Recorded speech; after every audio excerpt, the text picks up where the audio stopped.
Mercury goes retrograde on February 23rd around 5 a.m. Pacific time. And so we're going to have Mercury retrograde until March 17th. This is going to be a time for reflecting on what you say, being careful about what you say.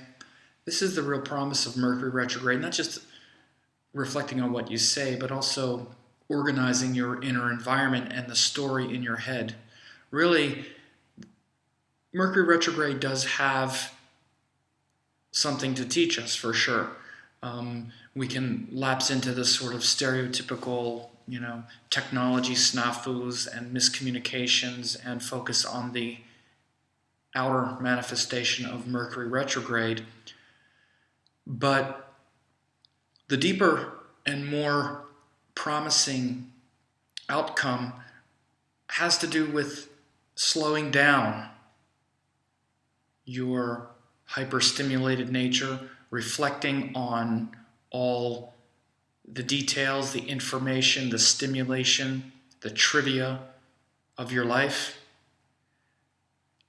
organizing your story better, getting your story straight, because Mercury is really the story in your head. And I want you to think about that for a minute, because Mercury is called the minister or the crown prince in the planetary kingdom. He's the one closest to the sun, who is the king. Many would say he's kind of like the closest advisor to the king. Not really the vice president, but like the closest advisor, like one who really has his finger on the pulse of the people, because Mercury is the one who is neutral and flexible and fast and goes all over the different parts of the kingdom and then reports back to the king and lets the king know what's really going on in the kingdom. And this means he goes to all the places. He goes to the good places and the bad places. He goes to the church and the brothel. He hangs out with the laborers and with the aristocrats. Mercury in Western mythology is the only god who can go into Hades and then return back, because he's the one who is the messenger. The messenger is the one who has the message. So what's the message? That's the question. How is your message, your outer message, helping you or hurting you right now? See, what typically happens is whatever the message is in our head, whatever the story is in our head, we then, blab it to everybody incessantly and drive them crazy with our story. And we're convinced that our story, no, this is reality, this is real. This is the story of my life. This is the story of my kingdom. Don't you get it? I did this, I've had this experience. And based on where your Mercury is in your chart and how flexible you are, how open you are, how neutral you are, you'll have a story. Based on how biased you are, that story will have a bias toward this thing or that thing, this thing toward the past, this judgment, this desire, this outcome you want. But none of that is really neutral. To really understand this quality of neutrality is to really be intelligent about life. You see, Mercury rules the intellect, which is called the buddhi. And we have this illusion that we always use our intellect, like we always use our intelligence. And we don't. In fact, we hardly ever use our intelligence. We hardly ever use our intellect. We mostly do what we feel like doing. We mostly do what we want to do, not what is the most intelligent thing to do. We mostly say what we feel like saying, what we feel, our emotions, not what is the most intelligent thing to say. We often base our actions and our life not on what's the most intelligent thing, based on looking at the situation by going into all the different corners of the situation or of our mind or checking our own biases. But we usually base our decisions, our thoughts, our ideas, and the story in our head based on how we feel, which is often based on the past, our patterning, our conditioning, running through the gamut, running through the gauntlet of our habits and routines. And Mercury energy is to be more intelligent than that. Not that there's anything wrong with that. That feeling nature is obviously very important. Not because of the emotions, but because of the intuition. This is related to the moon. That's to keep us sensitive to the moment. And when we are truly sensitive, we're not reacting emotionally. We're just doing things based on emotional bias, which again is just habitual patterning. But we're actually sensitive and clear in the moment and functioning through a level of intuition, which does not have strong emotion. That's the dignity of the mind or the heart. It's more intuition, not emotion. And the dignity of Mercury is not yapping and chattering and stimulated. It's flexible, neutral, not in a hurry to form a conclusion. Gathering enough information, going into the church and the brothel, going to heaven and to hell, listening to the teachers and the inspired teachings, but then sitting back and saying, but that doesn't really make sense. You said this, now you said that. How does that work? Not because there's an argument, but because we want to know, how does it work? We're curious like a child. We want to know the answer. We're curious. We want to know how it all works. And that's Mercury. And the only way we actually learn how something works is to go in open with no bias and play around with it. See what happens. Put our preconceptions over here. Put our past over here. Our family patterning, our family conditioning, our experiences that we're certain of, and just enter it with beginner's mind. That's when the real magic happens, and that's why Mercury is the magician. He's the real magician because he goes all over the place. Takes a little of this, little of that, and and gathers experience. Because we need to experience life, not have an opinion about it. Because the only things we really know are what we've experienced. And Mercury is a Rajasic sign related to activity and experience, but he's also a neutral sign related to being flexible, fast, curious, and a very harmonizing, balancing energy. You always hear balance related to Libra, but Mercury is really the planet of balance and harmonizing. This is why he's called the speaker, the communicator, because communication is a two-way street.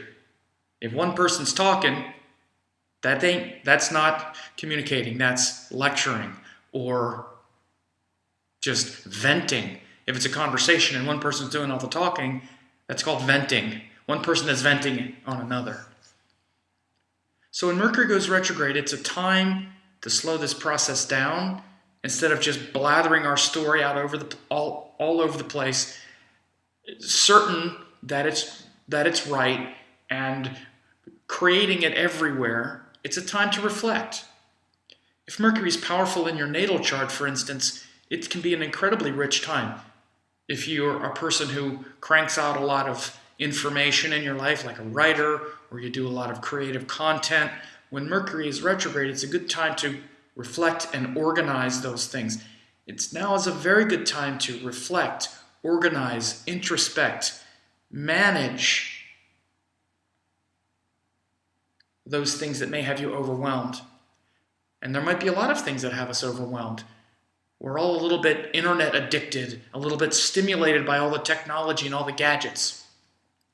Now might be a real good time to sort of unplug from them a little bit, because the current Mercury retrograde is joined Venus, Mars, and the Sun. So it's especially closely joined Mars. So this Mars-Mercury has created the potential for some real, communication battles. A lot of excited and even potentially aggressive, potentially confrontational communication happening now. So with Mercury turning retrograde in Aquarius, it's also a time for us to reflect upon our social obligations and connections and really connect with a higher spirit of service. Aquarius is the sign that glorifies our universal identity.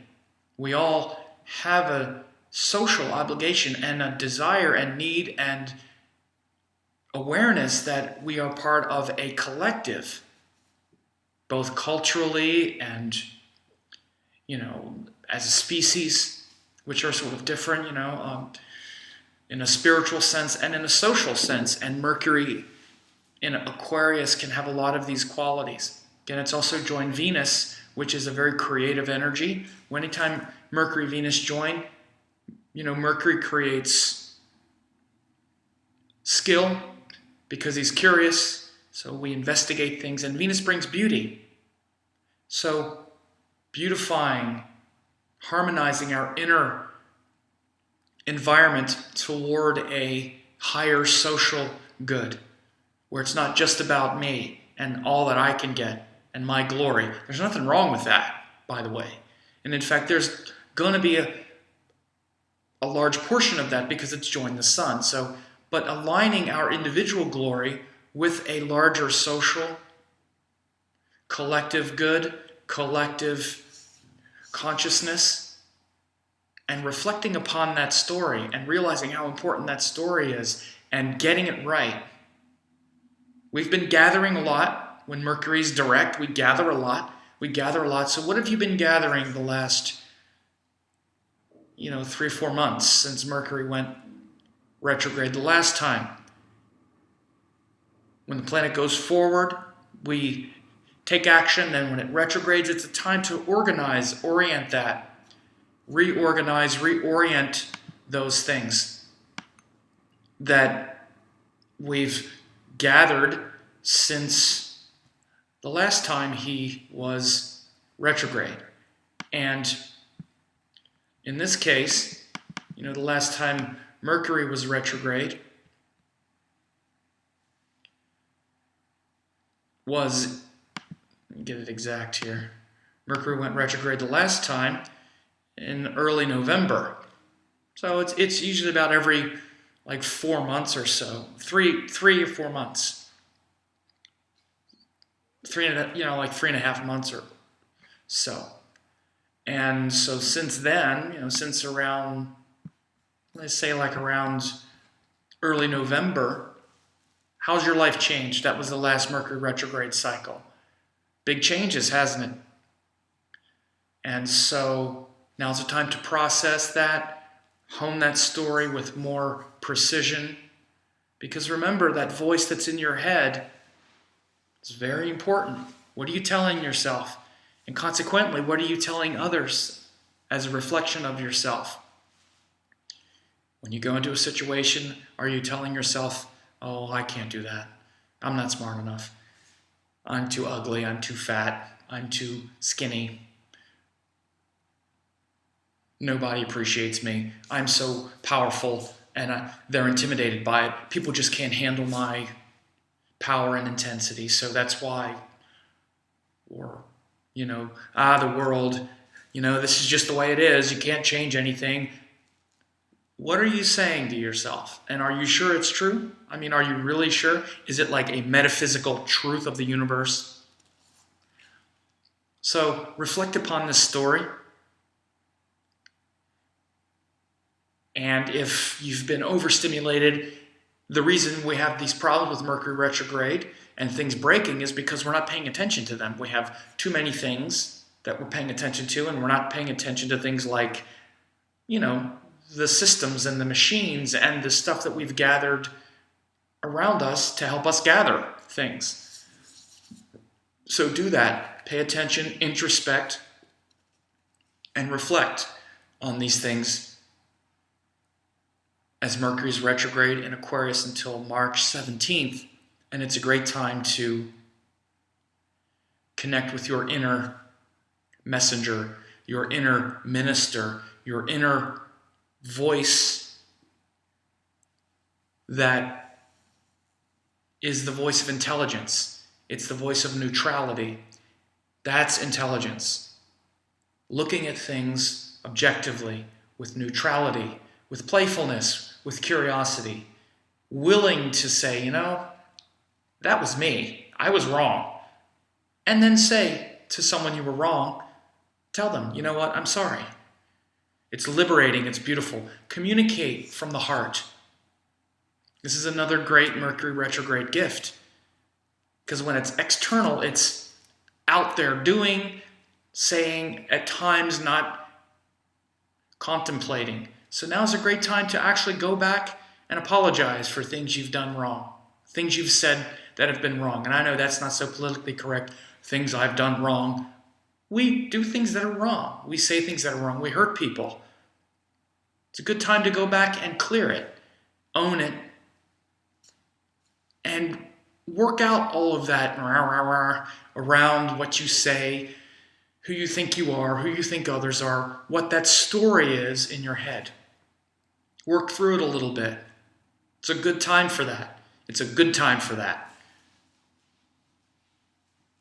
You don't have to get so focused on the technology things that can mess up or turn it into all kinds of drama. Nobody cares. We don't care. Do we?